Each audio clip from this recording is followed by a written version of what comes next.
maravilha ter você comigo aqui de novo para mais um vídeo nesse canal que foi feito especialmente para você que trabalha com o Ministério Infantil. E hoje nós vamos aprender como ensinar para as nossas crianças o poder que uma mentira tem, ou quais as desvantagens de uma mentira, ou por que de forma alguma nós devemos mentir. Até porque a Bíblia nos fala que a única coisa que é de autoria do diabo é a mentira. O diabo é o pai da mentira. Já aproveitando, preciosa, aproveita. Isso mesmo. Curte o vídeo, se inscreve no canal, compartilha esse vídeo.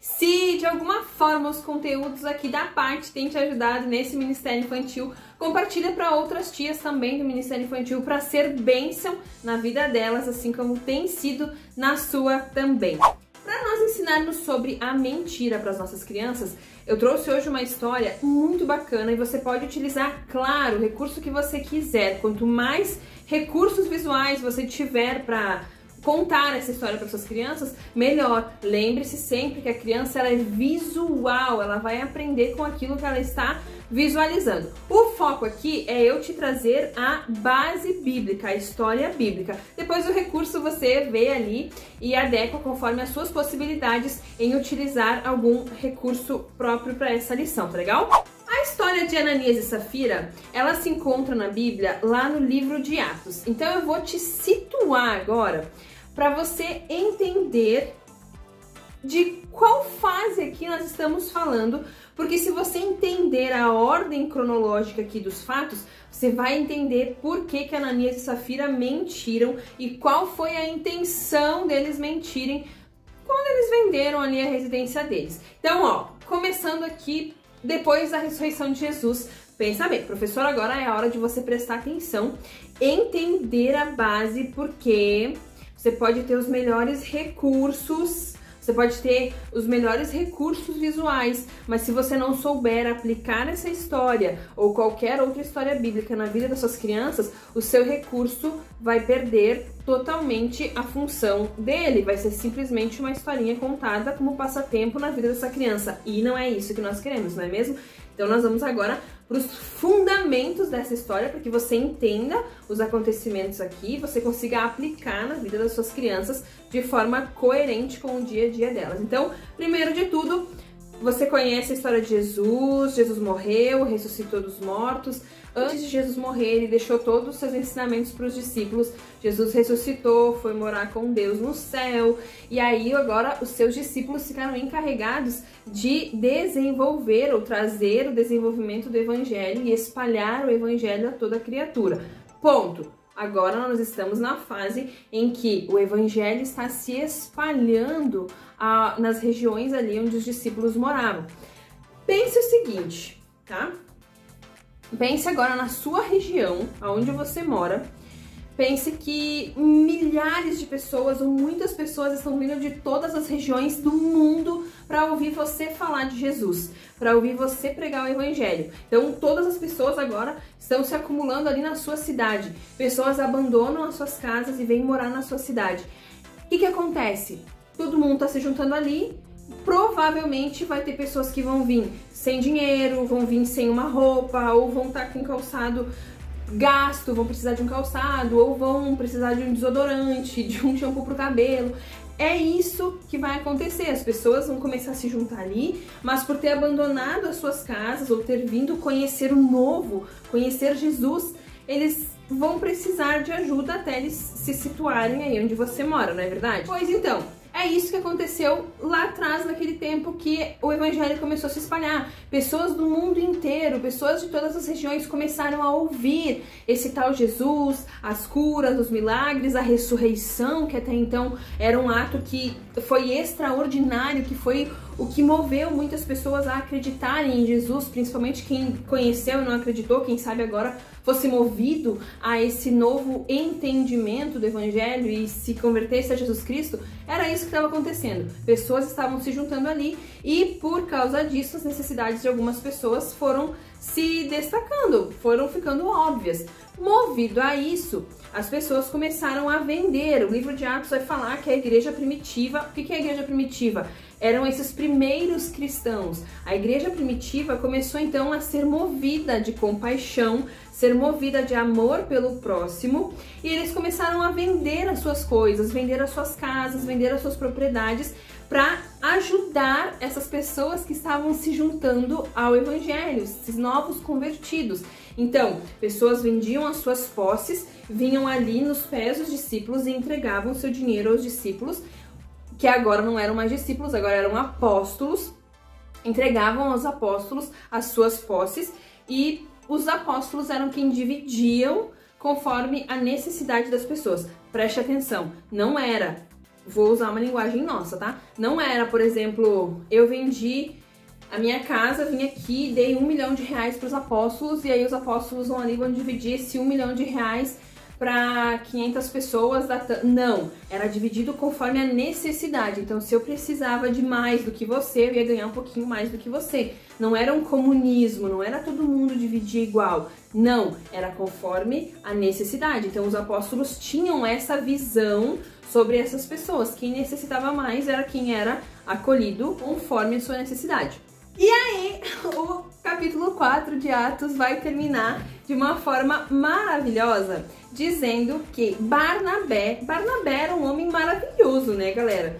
Ele foi lá e vendeu um campo que possuía, trouxe o dinheiro e colocou aos pés dos apóstolos. Ou seja, Barnabé, ele foi tão movido de compaixão por esse princípio que Jesus ensinou de amar o próximo, de cuidar, de ajudar, de auxiliar. Ele foi movido com essa compaixão e ele vendeu um campo dele, foi lá e deu tudo para os apóstolos, como se ele dissesse assim, não é nada meu, é nosso. Ele foi lá e fez isso. E aí você pensa agora que, nossa, uau, Barnabé fez isso, e aí os comentários devem ter se espalhado. Barnabé, você viu que como Barnabé era bonzinho? Cara, Barnabé vendeu o campo dele, ele dividiu com nós. Nossa, Barnabé vai pro céu, Barnabé tá fazendo a vontade de Deus.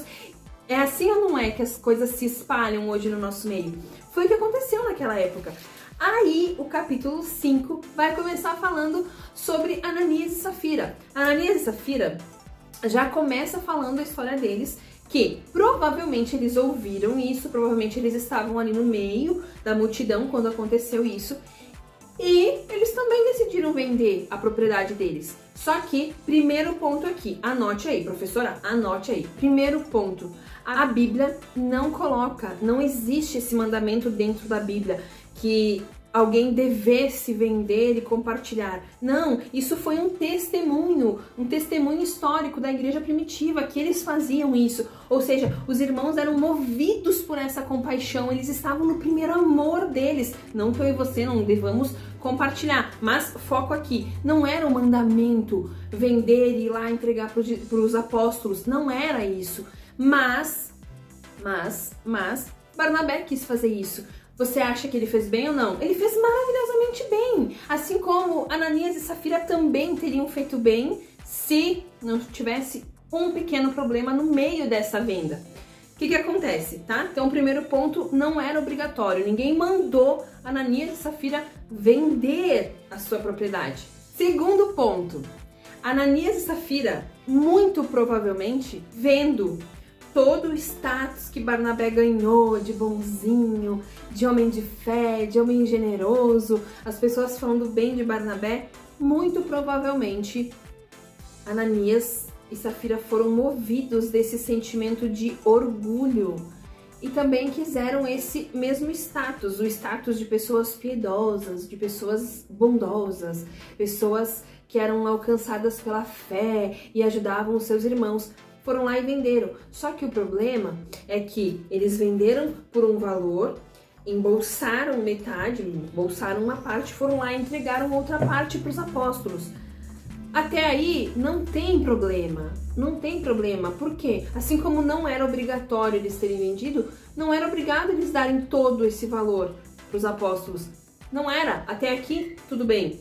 O problema tá daqui em diante, quando eles se chegam diante dos apóstolos e eles falam, eles mentem. Toma, tá tudo aqui o dinheiro da nossa propriedade. E aí Pedro vai falar, imagina, né? Você tem certeza que tá tudo aqui o dinheiro? Sim, tenho certeza, foi por essa parte aí que a gente vendeu a nossa propriedade. E aí Pedro vai falar o quê? Por que você deixou Satanás entrar no seu coração? Por que você deixou Satanás colocar orgulho, ganância no seu coração? É como se Pedro estivesse dizendo assim, pô, cara, tu não precisa mentir, tu podia ter dito, ó, eu vendi por tanto, mas essa é a parte que eu quero compartilhar. Ia ser tudo tranquilo, ia dar tudo certo, ninguém ia morrer. Mas não, o cara foi lá e resolveu mentir, entendeu? O problema de tudo? A mentira. Ele foi lá e mentiu. Por que que ele mentiu? Agora nós vamos ver as causas da mentira. Ele mentiu porque a primeira, principal, focal que eu já falei, ele mentiu porque ele queria ser conhecido como essa pessoa maravilhosa, que nem Barnabé também. Só que a diferença é que Barnabé fez algo de coração, ele fez algo que ele quis fazer. Ananias fez algo movido até mesmo a inveja, né? A inveja do status que Barnabé recebeu, quem sabe.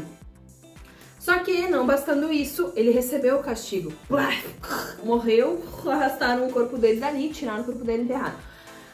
Horas depois, chega a esposa de Ananias, e aí preste atenção como a mentira, ela é algo que você planta uma sementinha e essa sementinha ela vai crescendo, ela vai crescendo, ela vai crescendo, ela vai crescendo. Se você anda com uma pessoa mentirosa, a tendência é que você aprenda a mentir ou que você desenvolva o ato de mentir. Ananias e Safira eram marido e mulher. Porém, ela teve a chance de não mentir. Ela chegou diante de Pedro na porta ali do templo e Pedro pergunta para ela: você tem certeza que esse é o valor que vocês venderam a sua propriedade? E ela fala: sim, tenho certeza, foi esse valor mesmo. E aí Pedro vai lá e fala: cara, por que tu tá mentindo, meu? Não faz isso, tu tinha a chance de falar a verdade, tu tinha a chance de não morrer e não pagar da mesma forma que teu marido, mas agora porque tu mentiu, Deus vai te castigar também, ó. Ela morreu também, foi enterrada também. Resultado disso tudo: 2 mortes cruéis, instantâneas, por uma mentira. Aí, quando você conta isso pra criança, pode parecer que, nossa, que Deus malvado, que Deus que castiga, que Deus é esse que vai matar a pessoa porque a pessoa mentiu. Agora, mergulhe um pouquinho mais profundo com a sua criança, de acordo com a idade dela, claro, mas permita com que ela pense, que ela desenvolva essa linha de raciocínio. Não foi só uma mentira. Não foi só o mentir, vendi por 1 milhão e falei que menti que vendi por 500 mil. Não, não foi só isso. Esse foi o princípio dos males. A mentira foi uma das coisas ruins. Por quê? Segunda coisa, Pedro vai falar que porque você deixou Satanás encher seu coração. Ou seja, antes de Ananias e Safira decidirem mentir, eles tiveram que pensar, ou seja, eles tiveram a escolha de mentir ou não mentir. Olha só que magnífico isso. Eles conheciam a Deus, eles conheceram Jesus, eles tiveram esse entendimento, porque senão eles não teriam vendido a propriedade deles. Eles quiseram copiar essa atitude de Barnabé, que foi excelente. Só que Satanás encontrou uma brecha, encontrou um lugarzinho no coração deles, aonde conseguiu plantar a sementinha da ganância, do egoísmo, da mentira. E é isso que acontece com nós todos os dias. Ensine isso para suas crianças, que todos os dias Satanás ele vai tentar você na escola, na rua, no mercado, dentro de casa, a fazer algo errado, a mentir, a ter inveja. Ele vai, e não começa por uma coisa grande, começa pequenininho aqui no coração. Satanás encheu o coração de Ananias e Safira de ambição, ou seja, eles iam vender uma propriedade, iam entregar metade, iam ficar com a outra metade e ainda por cima iam sair de bonzinhos, ou seja, foi tudo de caso pensado, eles tiveram tempo de planejar isso. E se ao invés de planejar fazer o mal, eles planejassem fazer o bem, não seria tudo diferente? Seria. Então, entenda que Satanás ele não começa assim, estrondosamente, a plantar uma mentirinha na nossa vida. Começa aos pouquinhos, fazendo a nossa mente imaginar algumas coisinhas erradas, e assim vai indo. Uma coisinha errada puxa outra coisinha, que puxa outra coisinha, que puxa outra coisinha. Um pecado, ele nunca vem sozinho, ele sempre vai vir acompanhado, e foi isso que aconteceu com Ananias e Safira. Ou seja, nós somos filhos de Deus, e por sermos filhos de Deus, nós temos duas escolhas todos os dias, dois caminhos.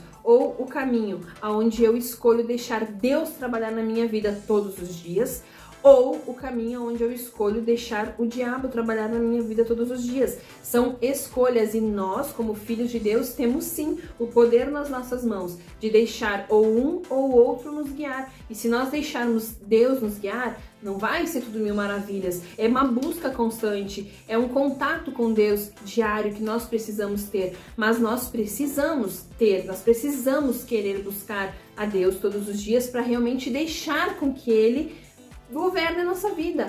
E se nós quisermos deixar o diabo dominar a nossa vida, é mais fácil ainda, é só não buscar Deus durante o dia, é só não ir na igreja, é só não buscar, que é muito mais fácil. As portas desse caminho aqui, ó, para deixar o diabo governar a nossa vida, é muito mais largo do que escolher viver com Deus. É só eu me entregar para uma televisão 24 horas, me entregar para um videogame, para um celular, para uma rede social. É só eu tirar os olhos de Deus e focar em qualquer outra coisa que o mundo me proporcione, que automaticamente eu tô escolhendo o caminho onde o diabo governa a minha vida. Só que como Ananias e Safira nos servem de exemplo, assim acontece com nós todos os dias. Ah, Deus não vai vir aqui mandar um castigo e nos matar na hora. Não, muito provavelmente que isso não vai acontecer.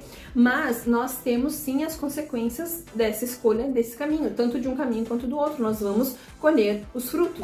Uma coisa muito importante para você falar aqui é que por fora, externamente, Barnabé, Ananias e Safira, eles eram pessoas idênticas. Os três foram lá, venderam suas propriedades, vieram e entregaram. Aparentemente, os três tinham ouvido o mesmo evangelho, estavam servindo o mesmo Jesus, estavam com as mesmas intenções, estavam fazendo as mesmas ações em prol dos seus irmãos. Agora, aqui dentro, a intenção do coração, Jesus vê, Deus vê tudo o que se passa no coração do homem, no coração da mulher, no coração da criança. Então não adianta nós querermos mentir para a professora, para o pastor, na igreja, para o papai, para a mamãe. Por quê? Porque Deus sabe do nosso coração. Quem falou para Pedro que Ananias e Safira estavam mentindo? Deus. Por quê? Porque Deus viu o que Ananias e Safira fizeram antes de chegar ali até Pedro e contar essa mentira. Ou seja, nada fica encoberto dos olhos de Deus. Todas as coisas Deus vê. E para finalizar aqui o vídeo, por que Ananias e Safira foram castigados cruelmente? Se você for contar essa história para a criança vai ficar pensando, nossa, mas que Deus malvadão é esse? Sabe o que acontece? Pensa assim, ó, a igreja estava se formando. A igreja os irmãos estavam se juntando ali para aprender sobre esse novo evangelho, sobre esses novos ensinamentos. Aí, se Ananias e Safira não tivessem sido castigados duramente, severamente no início da igreja, muito provavelmente essa notícia se espalharia, essa fofoca se espalharia, eles contariam para alguém falaria, sabe que fofoca se espalha?